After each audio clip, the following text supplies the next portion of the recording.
Em nome do Pai, do Filho e do Espírito Santo. Amém. Ave Maria, cheia de graça, o Senhor é convosco. Bendita sois vós entre as mulheres, e bendito é o fruto do vosso ventre, Jesus. Santa Maria, Mãe de Deus, rogai por nós, pecadores, agora e na hora de nossa morte. Amém. Nossa Senhora das Graças, rogai por nós. Nossa Senhora do Santíssimo Sacramento, rogai por nós. Queridos irmãos e irmãs, estamos então partilhando agora, vamos iniciar a falar do nosso quarto fruto da Eucaristia, que é a Eucaristia compromete com os pobres. É uma ação de graças, de compromisso com os pobres. Vamos só fazer memória. No primeiro dia, a Eucaristia nos torna mais íntimos de Cristo. Na segunda, a Eucaristia nos afasta do pecado. Segunda passada, a Eucaristia faz a igreja, nos faz igreja. E nesse sentido em que nós nos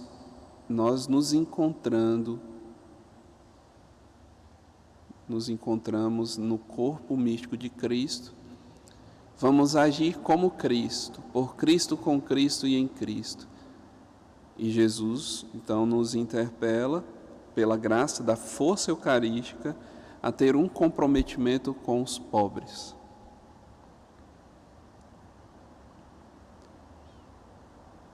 A Eucaristia compromete com os pobres. Esse é o parágrafo, apenas um parágrafo do Catecismo, 1397. E depois eu vou usar um outro subsídio para nos ajudar nessa reflexão. Para receber, na verdade, o corpo e o sangue de Cristo entregues por nós, devemos reconhecer o Cristo nos mais pobres, seus irmãos. Me lembro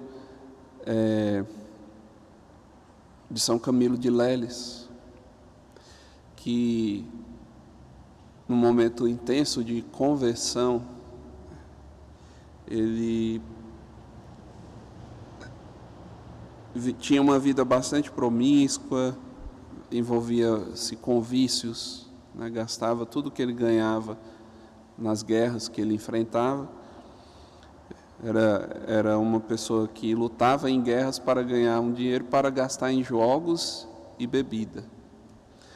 E num momento de conversão dele, ele vendo um enfermo, ele enxergou Jesus. Daquele instante em diante, ele começa o seu processo de inserção na igreja, tão sublime, que ele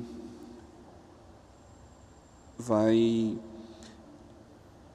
entrando numa mística de enxergar Jesus no necessitado, nos que mais sofrem.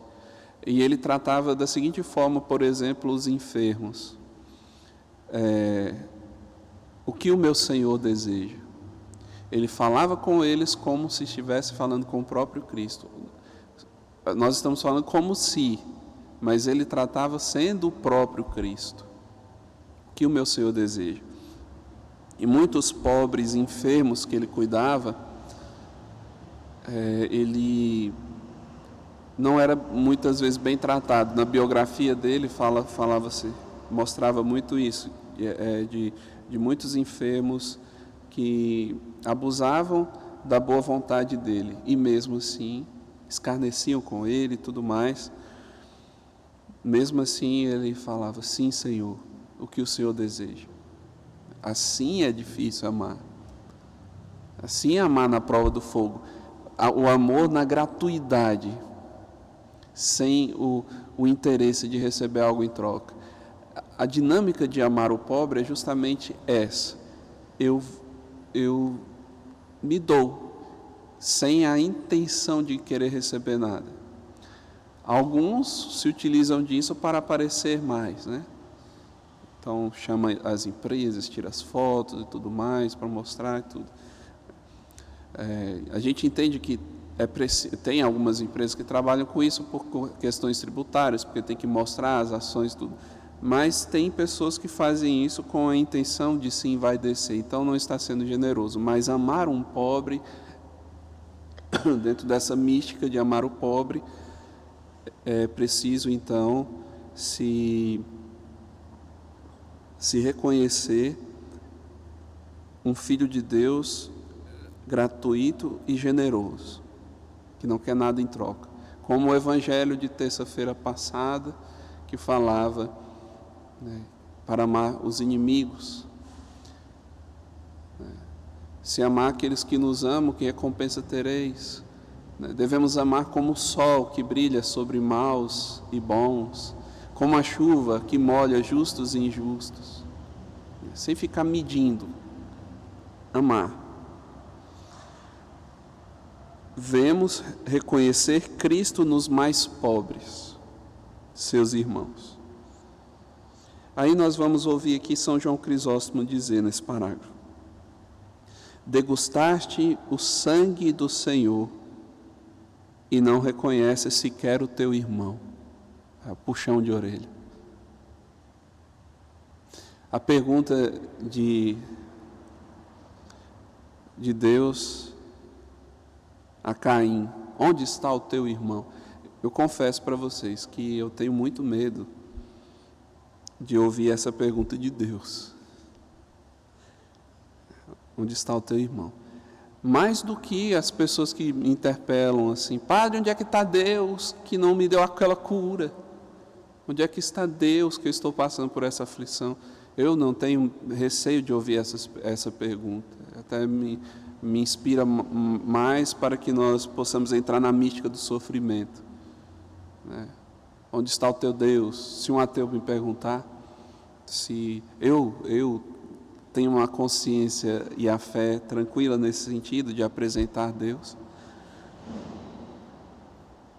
Muitos ficam com medo, vivendo um excesso de apologética, de defesa da fé, que muitas vezes a pessoa defende tanta fé e não consegue defender a sua própria fé, a sua própria experiência de fé, a sua própria intimidade com Deus, porque às vezes não estão numa dinâmica de querer assistir o mais necessitado, de defender o mais necessitado.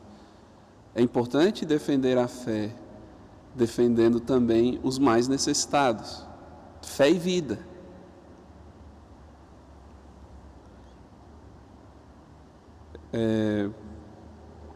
Eu venho reparando a participação nossa nessas segundas-feiras vem diminuindo. É um sinal. É um sinal que já tem ramos que não se enxergam mais na videira, que não estão interessados nos frutos da Eucaristia. Talvez, nem sei como que vai estar a participação, né? Tinham 5 pessoas acompanhando na semana passada. Talvez 5 ramos estão interessados em perceber se estão dando frutos. Outros, né, já são ramos que dão muito frutos, ou já desistiram mesmo, né? E esse fruto específico, o de ajudar os pobres, mas não com aquela coisa, vou dar o que sobra. A Eucaristia, ela nos coloca na dinâmica de ter uma opção preferencial. Porque se eu defendo a fé cristã, a fé da igreja, eu defendo os cristãos que mais precisam estar na igreja. É uma coisa que o coração do cristão tem que ter essa inclinação maior, preferencialmente. Justamente, se eu tenho grande força para defender a fé, é com esse mesmo impulso, essa mesma força para defender os irmãos mais necessitados. Degustaste o sangue do Senhor e não reconheces sequer o teu irmão. Desonras esta própria mesa, isso é uma afirmação. desonras esta própria mesa, não julgando digno de compartilhar do teu alimento aquele que foi julgado digno de participar desta mesa. Deus te libertou de todos os teus pecados e te convidou para esta mesa. E tu, nem mesmo assim, te tornaste mais misericordioso. São João Crisóstomo. Deus te libertou de todos os teus pecados e te convidou para esta mesa, participar do corpo místico de Cristo. A Eucaristia nos faz igreja. E tu, nem mesmo assim, te tornaste mais misericordioso. Então, o momento em que eu defendo a fé, o momento em que eu sei onde está o meu Deus, eu também preciso saber onde está o meu irmão. Aí, qual que foi a resposta de Caim? Acaso sou eu o teu guarda? Senhor. E a resposta que Deus vai nos dar, sim, devemos ser guardas dos nossos irmãos. Então, esse fruto eucarístico muitas vezes pode ser um ponto em que nós nem sequer olhamos, porque às vezes nós estamos cheios de problemas e ocupados conosco mesmos e não damos somente a nossa sobra para os irmãos. Sério, isso é muito sério. Então, eu vou aqui, nós vamos aqui agora ver o compêndio da doutrina social da Igreja. Esse compêndio, então, também é um documento da Igreja que é pós-conciliar, após o Concílio Vaticano II. Assim como ele é um fruto magisterial, devemos ouvir os princípios da doutrina social da Igreja, que é a história da fé e da vida, né? Nós temos o catecismo, fé, né? E a experiência de fé na vida, doutrina social. Temos também como fruto, né, todos os documentos pós-conciliares, né, mas também o Código de Direito Canônico nosso, tudo mais. Então, eu vou aqui no número 184, que está vinculado ao ponto chamado a destinação universal dos bens e a opção preferencial pelos pobres. Doutrina Social da Igreja, número 184. Agora, é isso. 184. O amor da Igreja pelos pobres inspira-se no Evangelho das Bem-aventuranças.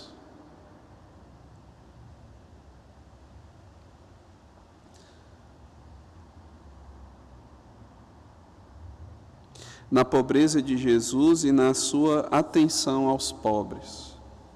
Tal amor refere-se à pobreza material e também às numerosas formas de pobreza cultural e religiosa. Papa Francisco, se eu não me engano, no primeiro ano de episcopado de Roma, né, ele falou sobre as periferias existenciais, né? Os pobres, aqueles que estão nas periferias da existência também. Claro que a preferência nossa, objetiva, é daqueles que não têm um pão, não têm uma moradia, tudo mais. Mas também o nosso coração precisa se inclinar àqueles que às vezes têm coisas materiais, mas não têm a riqueza da palavra. Devemos levar a palavra, o Evangelho, para todos, ricos e pobres, materialmente falando. E deve alcançar também as pessoas que estão nessas periferias existenciais, que também, claro, que tem pobres que estão vivendo nestas periferias, dos vícios, das depressões, das buscas por suicídio, na falta de fé, também outros tipos de pobreza, como aqui fala, né? Numerosas formas de pobreza cultural e religiosa, né? Falta, por exemplo, a cultural no sentido da leitura, dar leitura para as pessoas, né? Favorecer a arte, a evangelização, os enfermos. Então, pobre, como diz Jesus, pobre sempre tereis. Ou seja, tem muito trabalho, a messe é grande, os operários são poucos, mas precisamos desses operários. Não esqueça da pergunta que Deus vai te fazer, ou já possa estar te fazendo: onde está o teu irmão?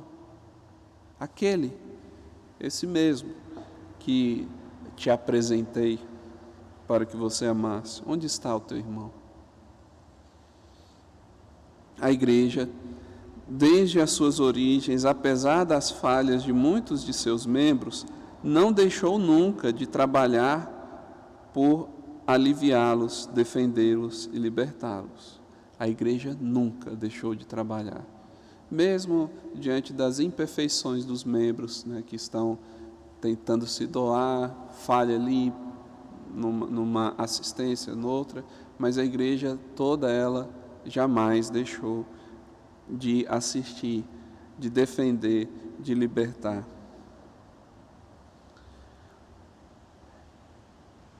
Essa libertação é no caminho de vista de salvação, em vista da salvação eterna, tá? Não vamos confundir. Quando a igreja fala de libertação, não uma libertação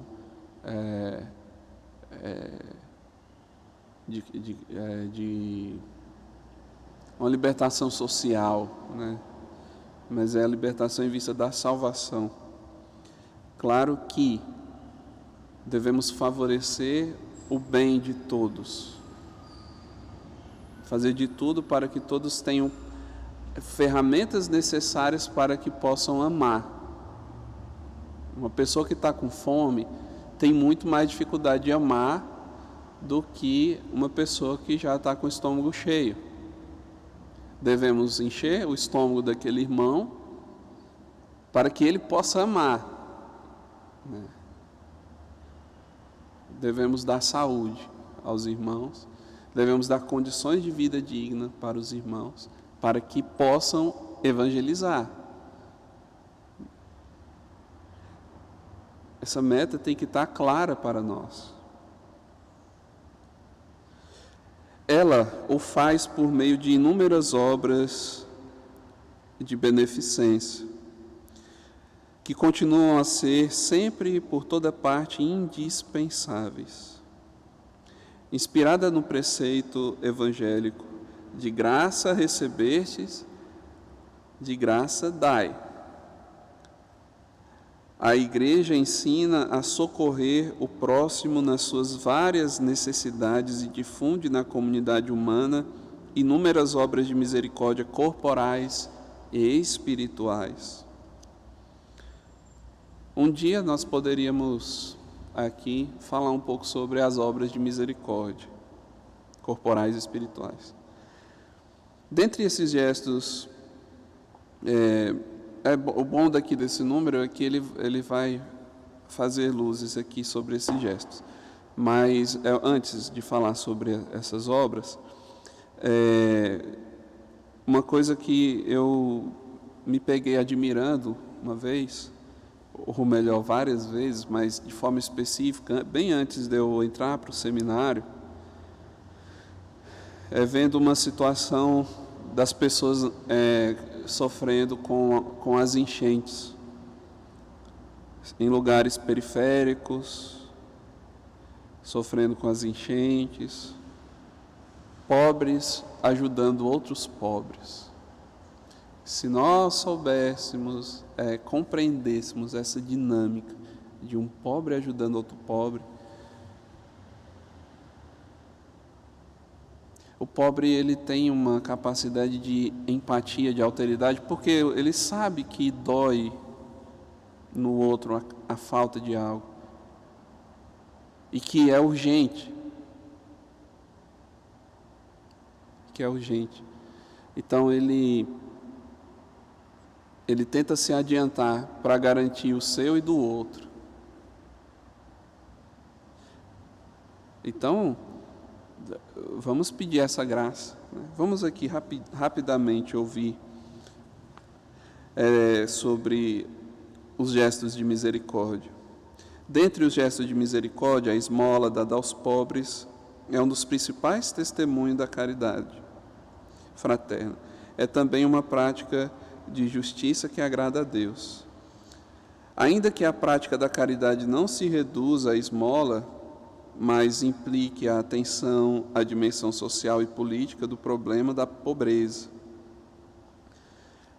A esta relação entre caridade e justiça, o ensinamento da Igreja retorna constantemente.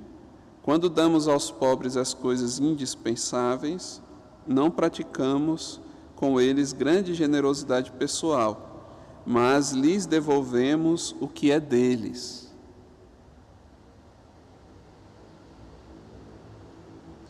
Mais que cumprir uma obra de misericórdia, saudamos um débito de justiça. Os padres conciliares recomendam fortemente que se cumpra tal dever, para que não se dê como caridade o que já é devido ao título de justiça. O amor pelos pobres é certamente incompatível com o amor imoderado pelas riquezas ou o uso egoístico delas. O amor pelos pobres é certamente incompatível com o amor imoderado pelas riquezas ou o uso egoístico delas. Então, no nosso catecismo, para nos ajudar aqui sobre as obras de misericórdia, as obras de misericórdia, isso é o parágrafo 2447. As obras de misericórdia são as ações caritativas pelas quais socorremos o próximo em suas necessidades corporais e espirituais. E ele vai falar aqui: instruir, aconselhar, consolar, confortar, são obras de misericórdia espiritual, como também perdoar e suportar com paciência.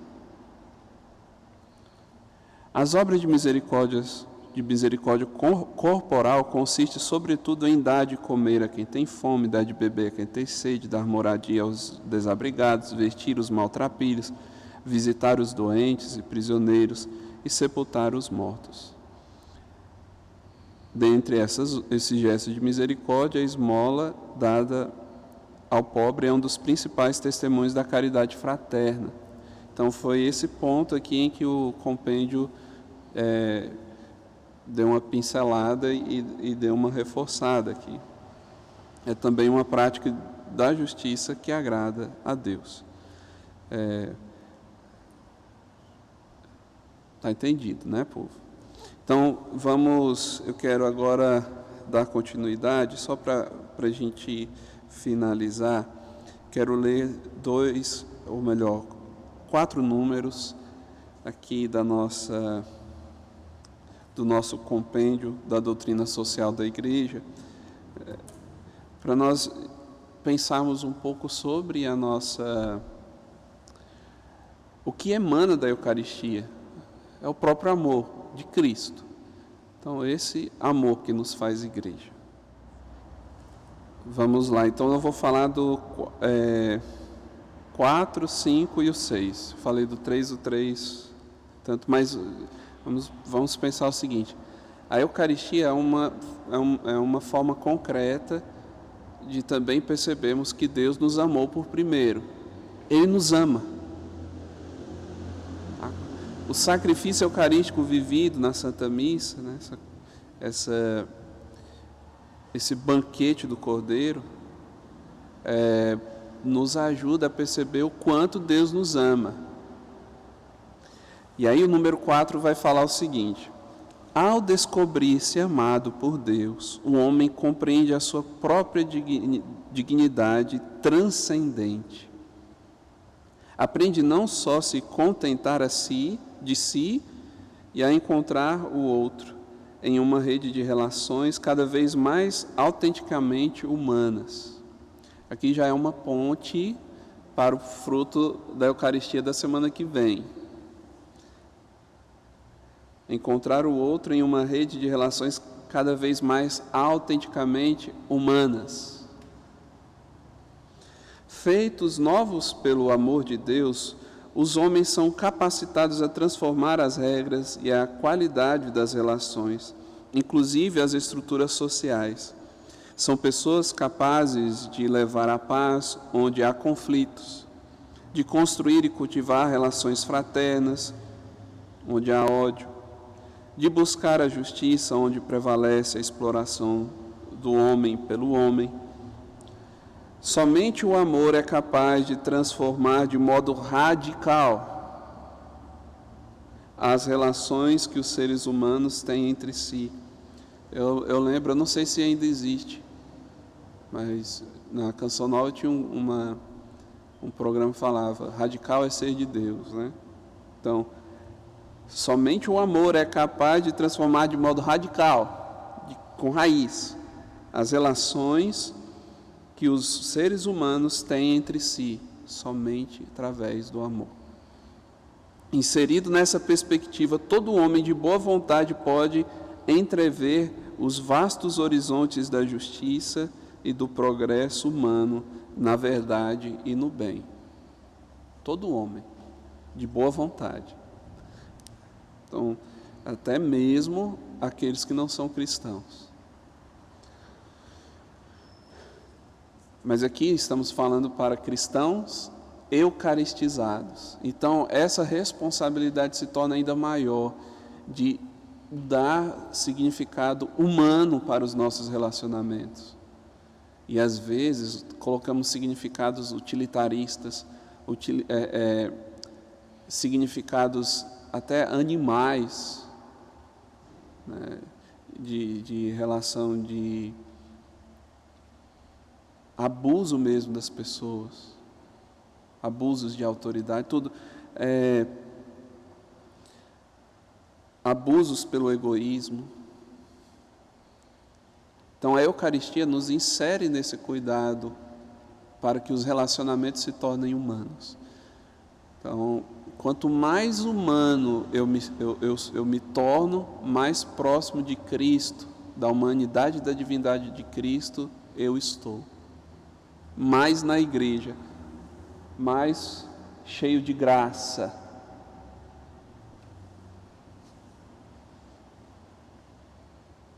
Onde eu parei?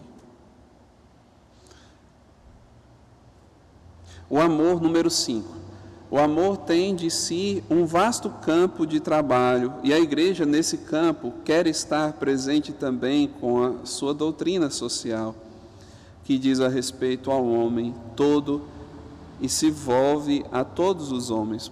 Aí a gente vai perceber, às vezes, uma paróquia, olhando para a estrutura paroquial, tem um trabalho forte e intenso com uma área, ou algumas, mas todas é difícil, mas a gente tenta abarcar naquilo. Tem alguns religiosos que se dedicam a, por exemplo, à educação, outros a questão da saúde, né? Então, tem espaço de serviço para todos. Não fiquemos esperando só o padre um dia chamar. Se apresente. Apresente, às vezes, um projeto, uma coisa. Vamos ver também a viabilidade, né, diante do que nós temos. Tantos irmãos necessitados estão à espera de ajuda, tantos oprimidos esperam por justiça, tantos desempregados estão à espera de trabalho, tantos povos esperam por respeito. Como é possível que ainda haja no nosso tempo quem morra de fome, quem esteja condenado ao analfabetismo, quem viva privado de cuidados médicos mais elementares? quem não tenha uma casa onde se abrigar. E o cenário da pobreza poderá ampliar-se indefinidamente se para as antigas pobrezas acrescentarmos as novas que frequentemente atingem mesmo os ambientes e categorias dotados de recursos econômicos, mais sujeitos ao desespero, da falta de sentido, à tentação da droga, à solidão na velhice ou na doença. Olha aí, a solidão na velhice e na doença. E é uma coisa que nessa pandemia essa ferida vem se abrindo cada vez mais. O que estamos fazendo para os nossos velhinhos que estão isolados, enfermos? A marginalização ou discriminação social. E como ficar indiferente diante das perspectivas de um desequilíbrio ecológico que torna inabitáveis e hostis ao homem vastas áreas do planeta, ou em face dos problemas da paz, frequentemente ameaçadas com íncubo de guerras catastróficas, ou perante o vilipêndio dos direitos humanos fundamentais de tantas pessoas, especialmente das crianças. Olha quanta coisa a gente pode se dedicar. A gente tem uma tensão dentro da nossa igreja muito grande quando se fala sobre desequilíbrio ecológico, e tem pessoas, né, que levam para um lado para o outro, e tentando politizar isso em vista de um pensamento às vezes ideológico e tudo mais, e acaba se omitindo de fato. Quando nós vamos estudar as pequenas virtudes do lar, tem a virtude da economia, né, do oikos nomos, né, significa a norma da casa. Percebemos que economia vai muito mais além do que questão financeira, mas também de uma organização do ambiente, em entrar num plano. E o plano da economia cristã, a economia da salvação, essa norma da casa é o plano da salvação. Então precisamos usar a lente, quando nós formos falar de ecologia, usarmos a lente da economia da salvação, para nós purificarmos algumas tendências. Por quê? Qual que é o grande problema quando nós falamos de cuidar do meio ambiente? Às vezes as pessoas que querem cuidar do meio ambiente por uma via meio naturista, da Gaia, das energias, da coisa que às vezes das místicas que não tem nada a ver com a nossa realidade cristã. E aí os críticos desse tipo de pensamento, quando fala de ecologia, já se fecha de tal forma que não consegue viver a economia da salvação no meio ambiente, de não poluir. Aí acho que tudo isso é relativo, as queimadas, tudo isso acho que é relativo. Então vai gerando uma omissão por consciência. Isso é um pecado gravíssimo, porque a pessoa se torna uma procrastinadora, uma preguiçosa intelectual, porque quer se fechar, porque sente um ranço quando escuta uma palavra libertação, quando escuta uma palavra ecologia. Isso é muito preocupante, né? Devemos ressignificar na ótica da economia da salvação todas essas questões, para que quando nós falamos doutrina social da igreja, é coisa comunista, socorro, né? A gente, quando for falar de bem comum, queridos irmãos e irmãs, aqui na doutrina social da igreja, ela limpa todo esse tipo de pensamentos nesse aspecto, que é uma riqueza que você vai perceber que quanto mais eu opto pelo bem comum fora dessa lógica comunista, nós entramos no bem comum pensando no outro. Por exemplo, essas ideologias totalitaristas, o que elas fazem? O homem se perde, a pessoa, o indivíduo se perde na massa. Edith Stein fala muito bem sobre isso. Santa Teresa Benedita da Cruz, sobre o totalitarismo. Agora, quando nós optamos pelo bem comum, a comunidade se favorece, também considerando cada pessoa. E é o que eu vou falar na semana que vem, sobre a comunidade de amor. Então, desculpem talvez nessa última parte devagar tanto, mas é importante a gente purificar para ter uma leitura sem muito ranço, uma leitura mais caridosa e de mais obediência à igreja. Mas vamos lá. O último número para nós finalizarmos. O amor cristão move para a denúncia da injustiça, a proposta e ao compromisso de elaboração de projetos do campo cultural, social, a uma operosidade concreta e ativa que impulsione a todos os que tomam sinceramente a respeito à sorte do homem, oferecem o próprio contributo. A humanidade compreende cada vez mais claramente estar ligada por um único destino que requer uma comum assunção de responsabilidades, inspirada em um humanismo integrado e solidário. Vê que esta unidade de destino é frequente, condicionada até mesmo imposta pela técnica ou pela economia, e adverte a necessidade de uma maior consciência moral que oriente o caminho comum. Então, queridos irmãos e irmãs, quero deixar aqui esse ponto de reflexão a respeito desse fruto eucarístico, que a Eucaristia nos interpela a assistir os pobres, a nos comprometer com os pobres. Então, como que está a minha vida nesse sentido? Onde está o teu irmão? A fé e vida. Como eu defendo a fé da igreja, a fé apostólica? Como eu estou também defendendo a vida do meu irmão com esta fé que eu tanto defendo? Como que está o meu compromisso? A igreja ela não disse que nós temos uma opção facultativa pelos pobres.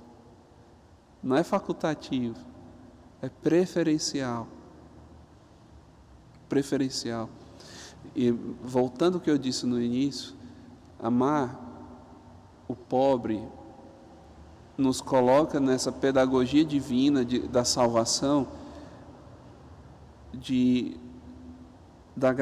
da salvação pelo amor de Cristo, porque o amor de Cristo nos amou com gratuidade e generosidade. Fazer esse gesto com o pobre também nos coloca mais próximos do coração de Cristo, porque nos educa a amar desinteressadamente, como rezamos na sexta-feira passada, a liturgia do Sagrado Coração de Jesus, e no sábado passado, Imaculado Coração de Maria. E que esses dois corações,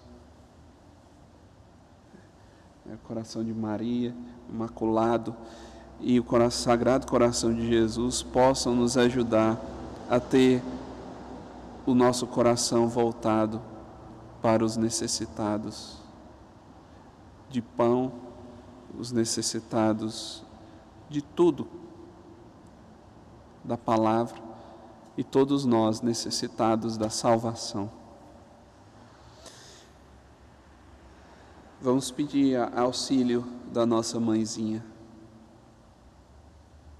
pelo Sagrado Coração de Jesus e pelo Imaculado Coração de Maria. Ave Maria, cheia de graça, o Senhor é convosco. Bendita sois vós entre as mulheres, e bendito é o fruto do vosso ventre, Jesus. Santa Maria, Mãe de Deus, rogai por nós, pecadores, agora e na hora de nossa morte. Amém. Nossa Senhora das Graças, rogai por nós. Quero só aqui, vou falar para essa câmera aqui, para ajudar a gente nesse sentido também da defesa da fé, da vivência eucarística, né, do estar na igreja, a vivência eucarística, como eu havia falado, considerar a Santa Missa inteira, né, por isso essa importância. Talvez eu vá falar algo até mesmo que o próprio Papa Francisco disse no domingo retrasado, sobre essa vida de experiência com a Santa Missa. Então, aqui tem alguns livros que já tem na nossa lojinha, que eu encomendei. 2 livros do Scott Hahn, um do Scott e da Kimberly Hahn, Todos os Caminhos Levam a Roma. Já tem na nossa lojinha, muito bom, falando sobre a conversão destes.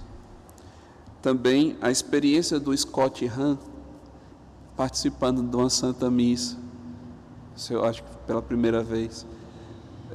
E o nome do livro se chama O Banquete do Cordeiro, a Missa segundo um Convertido.